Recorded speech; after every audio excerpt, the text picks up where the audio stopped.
Welcome to little literature. So நாங்கள் இப்போ உங்களுக்கு இந்த புக்கோட டீட்டெயில்ஸ் காமிச்சிட்டே இருக்கேன். நீங்கள் கலர் இல்லைனாலும் பிளாக் அண்ட் ஒயிட் கூட வாங்கி இது பண்ணிக்கலாம். 60 டேஸில் ப்ரிப்பேர் பண்ணால் இதில் 5 புக் இருக்குங்க. நீங்கள் குயிக்காக வாங்கிட்டீங்கன்னா தான் இது உங்களால் ப்ரிப்பேர் பண்ண முடியும். ஸோ இப்போ இங்கிலீஷ் லிட்ரேச்சரில் நான் மற்ற யூனிட்ஸ் எல்லாமே காமிச்சிட்டே இருந்தேன். இப்போ நம்ம ஒரே ஒரு யூனிட்டில் இருக்கக்கூடிய டாபிக் பார்க்கலாமா? அதுவும் இங்கிலீஷ் லிட்ரேச்சர், நம்ம இந்தியன் இங்கிலீஷ் லிட்ரேச்சரில். ஸோ அன்இன்ஹிலேஷன் ஆஃப் காஸ்ட்னு சொல்லிட்டு அம்பேத்கரோட ஒரு ஒர்க் கொடுத்துருக்காங்க.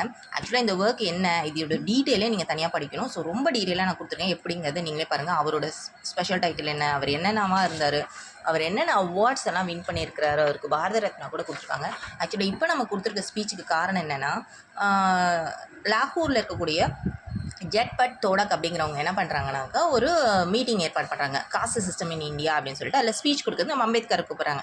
ஆனால் அந்த ஸ்பீச்சில் இருக்க சில கருத்துக்கள்லாம் அவங்களுக்கு பிடிக்கல. அதனால் அம்பேத்கரோட ஸ்பீச்சை வந்து அவங்க இது பண்ணல. அண்ட் அம்பேத்கரை இதை என்ன பண்ணுறாரு, மே மந்தில் இதை பப்ளிஷ் பண்ண, இது ஆக்சுவலாக அவங்க டிசம்பரில் கூப்பிட்றாங்க. ஸோ அந்த டேட்டெல்லாம் நான் உங்களுக்கு இம்பார்ட்டண்ட்டாக கொடுத்துருக்கேன் பாருங்கள். பட் ஆனால் அதுக்கப்புறம் அம்பேத்கர் என்ன பண்ணிடுறாரு, அந்த ஸ்பீச்சை கொடுத்து எழுதி அனுப்புறாரு. அவங்க சில பாயிண்ட்ஸ் வேணும்னு சொல்கிறாங்க. பட் இவர் ஒத்துக்கலைங்கிறதுனால அந்த ஸ்பீச்சை கேன்சல் பண்ணிடுறாங்க. பட் அம்பேத்கரை இதை மே மாதம் பப்ளிஷ் பண்ணுறாரு. பட் இதுக்கு காந்திஜி வந்து ஜூலை மாதத்தில் வந்து ஒரு ரிப்ளை கொடுக்குறாரு. அதுக்கு திருப்பியுமே வந்து அம்பேத்கர் ரிப்ளை கொடுக்குறாரு. அண்ட் இதை வந்து 2014 அன்னடேட்டட் சீரியஸாக பப்ளிஷ் பண்ணுறாங்க. அதுக்கு நம்ம அருந்ததி ராய் இன்ட்ரோடக்ஷன் எழுதியிருக்காங்க. அண்ட் குறிப்பாக இதை தமிழ்லையுமே டிரான்ஸ்லேட் ஆகிருக்கு. 1937 நம்ம பெரியார் தான் வந்து இதை டிரான்ஸ்லேட் பண்ணி பப்ளிஷ் பண்ணியிருக்கிறாரு.